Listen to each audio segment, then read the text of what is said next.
होत चालली आज. कुठं चाललंय दुनिया, कुठं चालली, काय चाललंय सांगा की. हसायचं नाही काय नाही, शरीर किती जोक झाला तर एक एक हसत नाही. एकेकाचं तर तोंड बघितलं असं वाटतं त्याला मुळव्यात आहे का काय कोणाचं. साधारण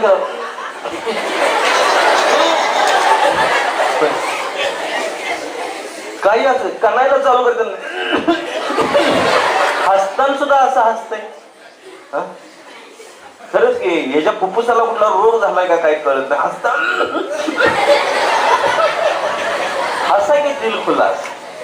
हे शाळेतली मुलं आहेत ना, हेच वय आहे बघा हसण्याचं. ह्याच्यानंतर हळूहळू ह्यांची सुद्धा तोंड एवढी गंभीर होत जातात ना मुलांची पण. तुम्हाला सांगतो मुलांना आयुष्यभर हसत राहायचं. संकट येतात निघूनही जातात, ती कुठेही कुणाजवळ कायमस्वरूपी राहत नाही. कुठलंही संकट असू दे, आलं म्हणजे काय लगेच आपण त्याच्यात लगेच टेन्शन मध्ये यायचं नाही. लगेच कुठल्याही व्यसनाच्या नादाला लागायचं नाही, व्यसन करायचं नाही. कारण काय, हे पृथ्वीवरती आपलं परत येणं आहे का नाही माहिती आहे का तुम्हाला? गेला जन्म आठवतोय कोणाला? पुढचा जन्म माहिती आहे तुम्हाला? हा जन्म माहिती आहे का नाही? आता आपण जगतोय बघतोय सगळे, हे तर माहिती आहे का नाही? बर, परत आपण असंच येऊ हिची गॅरंटी आहे का कुणाला? आजपर्यंत कोण आलाय का? प्रभू रामचंद्र सुद्धा आहे त्या ह्याच्यात आले का? श्रीकृष्ण आले का? मारुती आला का? आजपर्यंत आहे त्या ह्याच्यात घेतले असतील. मी म्हणतोय पुनर्जन्म आला असेल, अवतार घेतले असतील, पण त्याच रूपात आले का परत? आपल्याला ह्याच रूपात यायचा अधिकार आहे का कधी? देवाधिकाना नाही, तुम्हा आम्हाला काय नाही आहे ना. मग हे जर आता आयुष्य मिळालंय, वर न्यायचा आपल्याला काय अधिकार नाही, परत इकडे याच रूपात यायचा आपल्याला अधिकार नाही आहे. नाहीच आहे कुणाला, देवाला नाही, आपल्याला पण नाही. मग आपण गर्व कशाचा करायचा? मुठभर सुद्धा माती नेता येत नाही, फुटभर जागा नेता येत नाही, आणि माझी एवढी इस्टेट आहे म्हणून गर्व कशाला पाहिजे? कुठल्या गोष्टीचा गर्व करायचा? ज्याचं शरीर चांगलं त्याने एक वेळ गर्व केला तर चालतंय, बॉडी ठणठणीत आहे म्हणून, बरोबर आहे का नाही? त्याच्यावर गर्व पाहिजे. नाहीतर गर्व करायचा उगाच माझ्याकडे ही गाडी आहे, माझ्याकडे ती गाडी आहे. तुम्हाला वाटतंय मी तर काय कमी श्रीमंत आहे? कमी श्रीमंत आहे का मी? हा नाही, आपली इस्टेट मी इथं दाखवू शकतोय तुम्हाला आता एका मिनिटात दाखवू शकतोय मी. बघायचं आहे का? ज्या जगामध्ये, ज्या युगामध्ये स्वतःची मुलं सुद्धा आपल्या आई वडिलांचं ऐकत नाही, त्या युगामध्ये एवढी सगळी माणसं ऐकायला, तर ह्याच्यापेक्षा श्रीमंती अजून काय पाहिजे? बरोबर आहे का नाही? ह्याच्यापेक्षा मोठी श्रीमंती नाही. परमेश्वरानं आजपर्यंत वय 57 आहे, कुठल्याही प्रकारचा आजार नाही, बीपी नाही, शुगर नाही, अजूनही व्यायाम करतो, रोज सकाळी व्यायाम करतो. आज त्या हॉटेलवाल्याला जरी विचारलं तर तोही सांगेल, त्याच्या इथं सीसीटीव्ही काढून बघितलं तरी कळेल त्याच्या इथं मी सकाळी व्यायाम करत होतो. ते व्यायाम केल्याशिवाय आजही मी पाणी घेत नाही तोंडात. पहिला व्यायाम महत्वाचा आहे, शरीर मजबूत ठेवायचं. हे काय झालंय, विचारानं लोक एवढी घायला आल्यात की त्यात खाणं पिणं टाळायचं, खायचंच नाही, माझं हेच पथ्य, माझं तेच पथ्य, कधी हसायचं नाही, काय नाही. आणि त्यात काय करतात माहितीये का? शरीर कमजोर करून घेतात. खाणं तर अजिबात कमी करायचं नाही. तुम्हाला सांगतो, सगळ्या प्रकारचं शरीराला गरज आहे. पूर्वजांनी, आपल्या पूर्वीच्या लोकांनी जे जे आपल्याला अन्नात आणलेलं आहे, स्वयंपाकात आणलेलं आहे, ते प्रत्येक गोष्ट औषधी आहे. मग त्याचं विष कसं, अति प्रमाणात जर त्याचं समजा खाल्लं तर त्याचं विष तयार होतंय. मसाल्यांचा बडीमार करणे, झालं विष तयार. सुटलं पोट, सुटली चरबी, तेल भरमसाठ वापरणे. पूर्वी सासवा रागवायच्या सुनेला, तेल घातलं तर काय तुझ्या बाकडनं आणलेस काय म्हणायची. सासूला माहिती होतं जास्त तेल खायचं नाही, सुनेला चमचमीत लागायला लागलं. नवऱ्याला आवडतंय म्हणून ती तेलात सगळं हे करून द्यायला लागली. आजकाल काय सांगायचं, बाहेरच खाणं वाढलं. पिझ्झा, बर्गर, 199 ला ते पिझ्झा, बरोबर आहे काय? 199 ला भाकरी कितीला येते? 10 रुपयाला भाकरी, 200 रुपयाला पिझ्झा.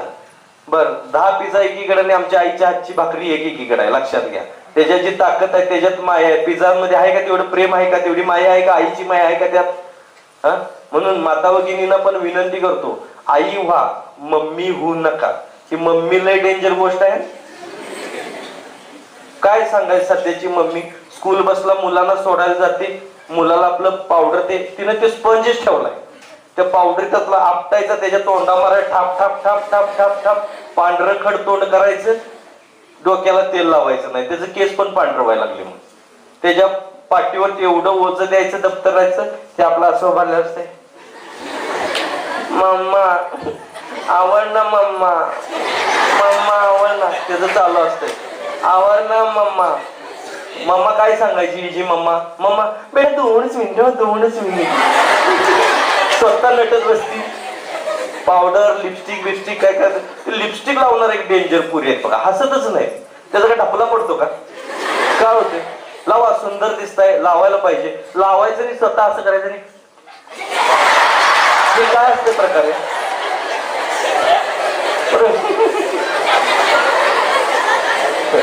आणि हसताना एवढ्या भयानक असतात का नाही, हसायला लागली की समोर त्याचा गैरसमजच. हसताना असं असतं मामा उठून उभा राहील का नाही, काय सांगा, ही डेंजर कंडिशन आहे. आणि म्हणायचं बेटा 2च मिनिटं. जरा खेडेगावात कमी असेल, पण सिटीतला प्रकार चालू आहे शहरामध्ये. बेटा 2च मिनिट 2च मिनिट. साडी नेसती. आमच्या इथं आमची आजी साडी नेसायची. तो मी नवेज मध्ये ते प्रभाकर फनसीकर कसे जायचे कपडे बदलून यायचे, तशी आमची आजी जायची. आज जाय तर दुसरं लुगडं निसून आणले असायचे. हा चल खाऊनच बसव. आमच्या समोर असं पण खावायची ती, चला लागली वाटायला. मिनिटात लुगडं नेसायची. ही 3 तास साडी नेसती. इकडं पिन लावती, इकडं पिन लावती, इकडं पिन लावते. आणि त्यात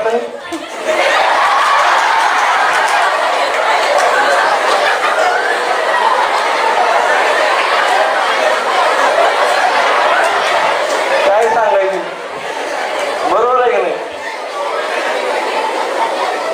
चालू तिथं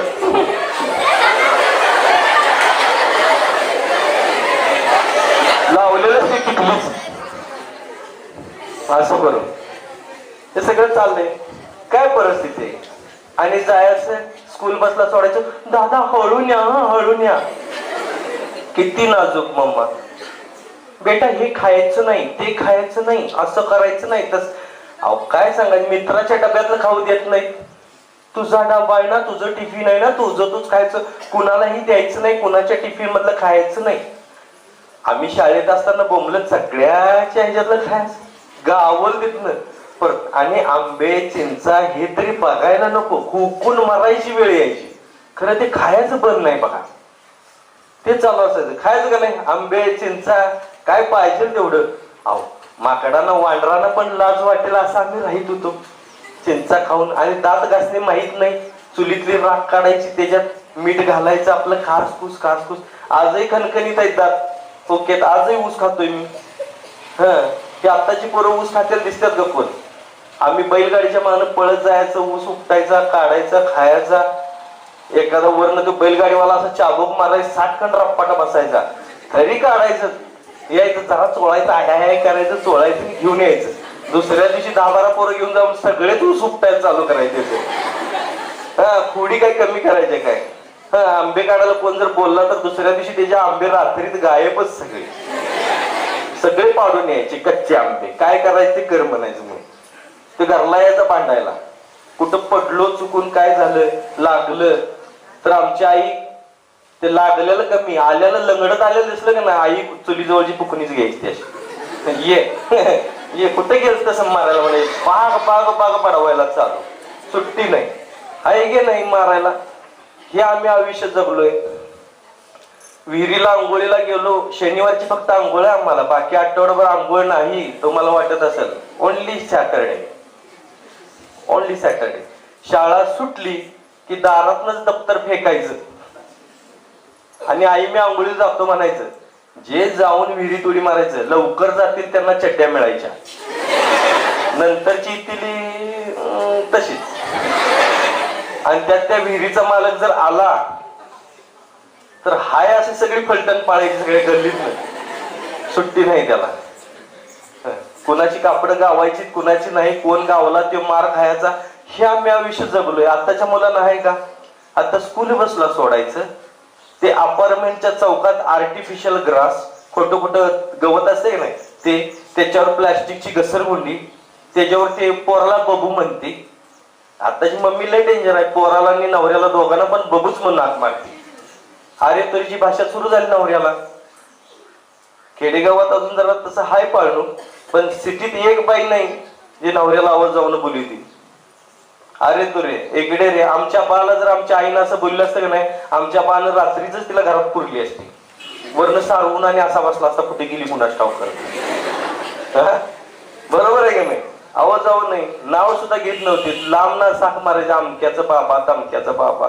आमची आई म्हणायची स्वागतच्या बाबासनी जरा बोलवावं, तिथंच असायचं. खरं हो इकडे म्हणायचं सुद्धा नाही. ही पहिली पद्धत होती. आताची मम्मी लय डेंजर. त्या आर्टिफिशियल ग्रास वरती प्लास्टिकची घसरगुंडी, त्याच्यावरती बबू उचलून ठेवायचं आणि त्याला म्हणायचं बबू पडशील, बबू पडशील, हा बबू पडशील. बबू तेवढ्यावर घसरतोय ते बबू बरोबर पडतोय. बबूला एवढं लागलेलं असतंय, बबूला दवाखाना, बबूचा पाय प्लॅस्टर मध्ये, बबू वाकडा. ही डेंजर परिस्थिती आहे सध्या. तर मुलांना सांगतो, कुठल्याही प्रकारचं डोक्यात आणि मनात काही ठेवू नका. आमची आजी सांगायची लोखंडाचे चणे खाली तरी पचले पाहिजे, कारण मुलांचा व्यायाम असतो तेवढा, आणि तेवढं खाण्याची पचवण्याची ताकद असली पाहिजे आपल्याकडे.